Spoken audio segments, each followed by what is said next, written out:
planet Fenrir experienced the type of seasonal changes found on other planets. The Morska festival celebrated in Vorpal was designed to celebrate the mermaid goddess and coincided with Fenrir's summer solstice. It was normal to step outside on the day of the festival and feel a warm breeze.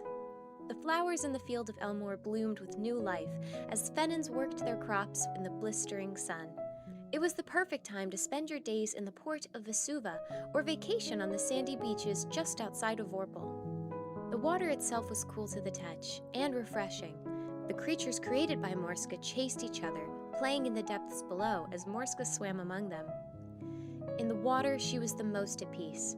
She loved the Fenins as much as they loved her, but she also appreciated the calmness she felt in the water. The fish didn't speak to her, but somehow she knew everything they needed.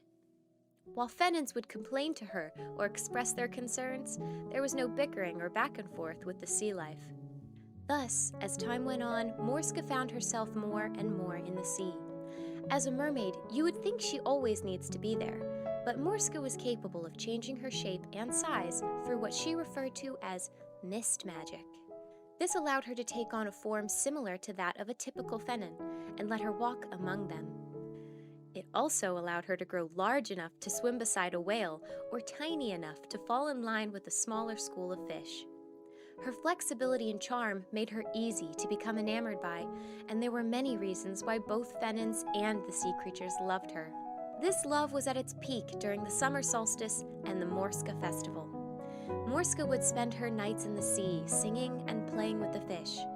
Her mornings were often spent living among the Fenins and learning about their new moments of triumph or their hardships. The entity that made Fenrir and ultimately made her, as well as the other gods and goddesses, never revealed itself to her, nor did it provide any instructions. But Morska felt the need to help the Fenins thrive. She interfered as little as possible in any major moments on the planet, but she did everything in her power to help steer Fenins towards peace. Peace and knowledge weren't her only contributions. She also helped the Fenins who worshipped her reach new levels of prosperity. Vorpal especially benefited from her gifts, as it became the most successful fishing town on Fenrir. This was beneficial to Morska as well, as Vorpal was a gathering point for adventurers.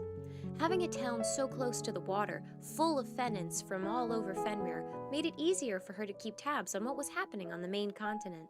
Morska accepted the prayers and the love the Fenins gave her. Listening to the stories about the glory and successes made her smile, while stories about struggle or loss made her feel for them on a different level she never knew she could feel. Swimming beside the creatures she was responsible for making brought her joy, and watching them grow made her proud. Fenrir was lucky to have her, but she hoped that one day the Fenins and the sea life would both understand that, despite her being a goddess, the respect, the admiration, and the love was mutual.